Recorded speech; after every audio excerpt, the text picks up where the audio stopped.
Selamat pagi Ayah Bunda, bertemu lagi dengan saya Winda dalam acara Ngopi Sore Ngobrol Pintar Soal Reproduksi. Hari ini saya bersama Dr. Oni Wiratama, SPOG, dan saya hari ini lagi jalan-jalan di Kabupaten Sragen ya dok? Ya, tepatnya di Provinsi Jawa Tengah di RSIA Restu Ibu. Dokter apa kabar nih dok? Alhamdulillah baik Mbak Winda, Mbak Winda juga baik-baik aja? Alhamdulillah.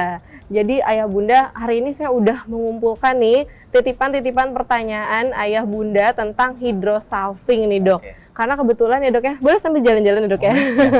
Karena kebetulan nih salah satu hal yang paling sering nih ya ditemui sama Ayah Bunda sebelum program kehamilan tuh hidrosalving. Nah karena namanya nih terlalu medis, jadi kadang Ayah Bunda tuh ada yang kurang paham gitu dok. Kan kalau kita mau promil tuh biasa kita screening salah satunya HSG ya dok ya. Kemudian kadang ditemukan, oh ada hidrosalping nih Bu. Nah boleh dijelaskan dulu nggak sih dok sebenarnya hidrosalping tuh apa gitu? Oke, terima kasih Mbak Winda. Saya Dr. Oni Wiratama, SPOG dari RSIA Restu Sragen, dari Klinik Fertilitas Indonesia di Sragen, Jawa Tengah. Jadi memang ini hidrosalping adalah suatu screening ataupun penapisan awal saat kita mau melakukan program kehamilan. Nah, biasanya didapatkan dari pemeriksaan HSG atau hysterosalpingografi. Nah, di sini dia nanti akan mendapatkan gambaran seperti pembengkakan pada saluran telur. Nah, jadi secara awam hidrosalping sendiri adalah penumpukan cairan yang ada di dalam saluran telur ibu, baik kanan ataupun kiri, bisa keduanya ataupun salah satu nih. Nah, yang ditakutkan dari hidrosalping adalah pembengkakan ini berisi sel-sel yang bisa membunuh sperma ataupun sel-sel yang bersifat infeksius. Nah, sel-sel yang infeksius ini tentu saja nanti akan bisa menyebabkan adanya sumbatan pada saluran telur. Bisa sumbatan di satu telur atau di keduanya, ataupun mungkin bila terjadi kehamilan, bisa saja terjadi kehamilan di luar kandungan atau kehamilan ektopik. Oh baik, nah cukup jelas ya. Jadi hidrosalping itu dia tuh adanya di saluran tempat bertemunya si sperma sama si telur ya dok ya. Biasanya di tuba itu ya dok. Nah kemudian biasanya tuh kalau misalnya terjadi infeksi gitu ya dok ya, itu penyebabnya tuh apa sih dok? Kok bisa gitu ada? Jadi memang problem pada wanita usia reproduksi khususnya mungkin untuk higienis daripada saluran reproduksi itu memang penting dari sedini mungkin dijaga, karena infeksi sekali lagi ini biasanya terjadi tidak tiba-tiba atau tidak jauh ujuk-ujuk. Jadi infeksi mungkin awalnya berupa keputihan ataupun seperti leukeria atau flor albus itu di vagina, yang mana akan terjadi infeksi yang naik ke atas atau di bahasa medik kita bilang ascenderen. Nah, kok bisa tiba-tiba naik ke atas? Banyak faktor. Mungkin saat hubungan seksual infeksi itu bisa naik ke atas, ataupun memang secara higienis daripada saluran reproduksinya tidak baik dibersihkan secara rutin, yang nantinya akibatnya infeksi ini akan menumpuk naik ke atas. Nah, tadi yang kita bilang hidrosalping ini adalah hasil akhirnya, jadi bukan awalnya. Mungkin awalnya keluhannya adalah keputihan yang tidak termanage ya, awalnya mungkin hanya berwarna putih, tapi lama-kelamaan jadi berwarna kuning, hijau, akhirnya dengan gejala-gejala infeksi gatal, panas, seperti itu yang mungkin kita sudah curiga. Jangan-jangan ini infeksi yang disebabkan oleh bakteri spesifik yang nantinya kedepannya akan menyebabkan tadi hidrosalping ini. Jadi kayak keputihan yang menahun, kemudian ya udah dicuekin aja, nggak diobatin, nanti lama-lama kemungkinan bisa jadi hidrosalping ya dok ya. Dok, tadi kan dijelasin nih sama dokter salah satu penyebabnya mungkin berhubungan seksual terus kurang higienis gitu ya dok ya. Kalau misalnya yang belum menikah nih dok, bisa nggak sih dok kena hidrosalping, kan belum berhubungan seksual tuh?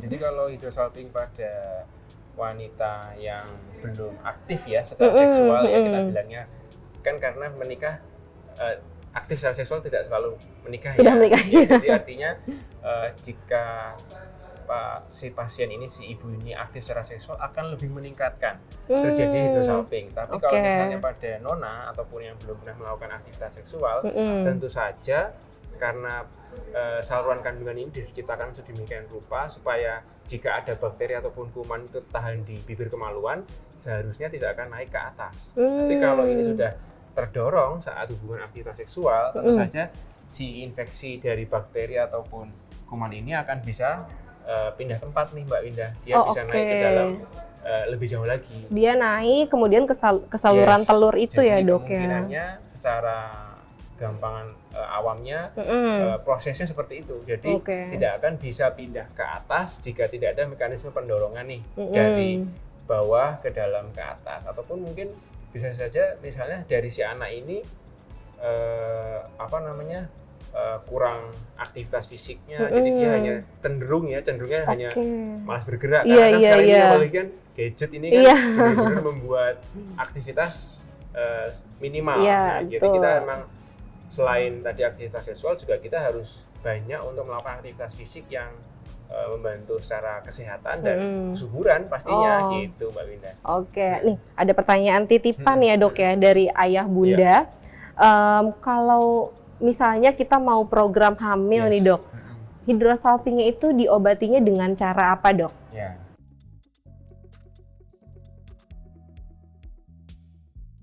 Jadi hidrosalping ini tadi mungkin kita perlu bedakan ada yang derajatnya ringan sampai derajatnya berat. Nanti ayah bunda mungkin bisa berkonsultasi lagi dengan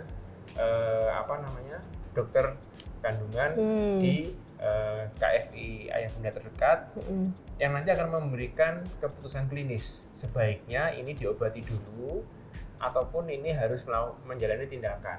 Nah, diobati pun ya Mbak Winda kita harus dengan target nih. Tidak boleh kita melakukan pengobatan tanpa target. Jadi misalnya kita goalnya apa nih? Infeksinya teratasi ataupun tadinya ada sumbatan, kemudian kita mau membuat sumbatan ini jadi terurai ataupun dihilangkan karena nanti berhubungan dengan program kehamilan yang akan kita jalankan. Nah itu titipan pertanyaan selanjutnya tuh. Iya. Jadi kalau memang nanti program kehamilan berikutnya kita sudah mencoba penanganan hidrosalpingia dengan pengobatan tidak terjadi respon yang baik, mungkin saja dari dokter ayah bunda akan melakukan tindakan namanya laparoskopi ataupun yang minimal sayatan untuk melakukan koreksi pada tuba. Koreksi ini bisa jadi dari yang terringan adalah dikoreksi, mungkin ada perlengketan di situ menyebabkan sumbatan, ataupun kalau misalnya ini suatu keadaan hidrosalping yang dikarenakan infeksi dan terlihat jelas derajatnya berat, berarti memang kita harus mengkonsultasikan dengan pasien bahwa hidrosalping inilah yang menyebabkan sulitnya infertil ya dok program ya? kehamilan. Jadi kemungkinan terburuknya dilakukan pengangkatan pada tuba yang mengalami hidrosalping. Oh baik. Gitu. Nah kalau sudah dilakukan pengangkatan nih dok, berarti ayah bunda masih punya harapan untuk memiliki momongan nggak nih dok? Ya, jadi yang perlu digarisbawahi untuk mendapatkan kehamilan itu dari suami memiliki sperma yang sehat, dari istri memiliki rahim dan sel telur yang masih bisa berovulasi. Ovulasi itu artinya bisa subur nih. Tiap bulan dia bisa terjadi ovulasi Mbak Ina. Nah, untuk saluran telur, jika tadi ada masalah hidrosalping, kita bisa melakukan teknologi reproduksi yang berbantu saat ini, yaitu dengan teknologi bayi tabung. Jadi kita tidak menemukan sperma ayah dan sel telur ibu di dalam saluran telur tadi, tapi kita temukan di laboratorium. Nah, proses ini nanti akan menghasilkan 1, 2, ataupun 3 embrio tergantung berapa sel telur yang didapatkan. Nah, nanti setelah itu kita lakukan transfer embrio 1 sampai 2 embrio dengan harapan dia akan bisa tertanam, tertempel di rahim dengan baik. Justru dengan pengobatan tadi ya Mbak Winda ya, kita melakukan pengambilan hidrosalping, kalau dia memang bisa melakukan transfer embrio dengan baik, nantinya tidak akan terganggu nih. Jadi kadang-kadang dengan hidrosalping yang belum diobati, transfer embrio terganggu, menyebabkan kehamilan ini tidak bisa berlanjut ataupun adanya ancaman keguguran. Jadi banyak kerugian dan pastinya memerlukan pertimbangan dengan dokter yang merawat ayah bunda. Jadi perlu intensitas tinggi untuk merencanakan program kehamilan yang tepat jika memang ada keadaan hidrosalping ini. Gitu, Mbak Winda. Berarti kesimpulannya penanganan untuk ayah bunda yang saat ini mungkin mengalami hidrosalping tuh dikonsultasikan dulu pertama ke dokter kandungan di klinik fertilitas Indonesia masing-masing. Kemudian yang kedua nanti akan ditentukan nih mau diobatin dulu atau mau promil karena ada goalnya sendiri ya dok ya, harus ada tujuannya untuk tindakan apa yang harus diambil untuk penanganan hidrosalping. Nah terus kemudian kalau misalnya harus diangkat dengan laparoskopi ya dok ya, itu masih bisa memiliki harapan memiliki momongan dengan program kehamilan bayi tabung ya dok, seperti itu. Ada lagi mungkin dokter yang mau ditambahkan, mungkin tips untuk ayah bunda di rumah yang saat ini mengalami hidrosalping kemudian merasa aduh agak putus asa nih gimana ya gitu. Baik, jadi Mbak Winda mungkin untuk yang pasangan suami istri yang mungkin baru menjalani pernikahan, tidak ada salahnya melakukan screening ataupun penapisan adakah kelainan ataupun faktor yang memperberat mendapatkan keturunan baik dari faktor ibu maupun faktor suami. Nah, yang kita tadi membahas tentang hidrosalping, tentu saja ibu-ibu kalau misalnya mau melakukan screening HSG untuk mendapatkan aku ada sumbatan tidak ya, itu akan jauh lebih baik. Nah, dengan nantinya ketahuan seperti itu, berkonsultasi lebih lanjut, menanyakan derajatnya apakah ringan, sedang, berat, dan memerlukan tindakan apa. Jadi nanti keberhasilan suatu program kehamilan ini salah satunya ya karena kita tahu adakah tidaknya sumbatan pada saluran telur. Karena itu nanti akan membuat mungkin peluangnya ya kita karena kalau program kehamilan ini sekali lagi kita menekankan peluang persentasenya mungkin akan meningkat. Kalau menjamin 100% pasti bukan wewenang kita, tapi kita bisa menjamin peluangnya mungkin akan lebih tinggi jika sudah menjalani konseling dengan tepat. Demikian Mbak Winda. Iya, terima kasih ya untuk Dr. Oni udah ajak saya jalan-jalan nih di RSI Restu Ibu Sragen. Iya. Setelah jalan-jalan ini mungkin tadi ayah bunda juga sudah mendapatkan sharing pengetahuan tentang hidrosalping ya. Jadi mulai dari pengertian itu apa, penyebab, kemudian tindakannya atau ayah bunda yang saat ini mengalami hidrosalping dan ingin melakukan program kehamilan. Mudah-mudahan kita bisa bertemu lagi ya dok ya di acara ngopi sore selanjutnya dengan bahasan yang lebih bermanfaat lagi untuk ayah bunda para pejuang buah hati. Terima kasih ayah bunda, sampai bertemu lagi. Assalamualaikum, sampai jumpa. Sampai jumpa.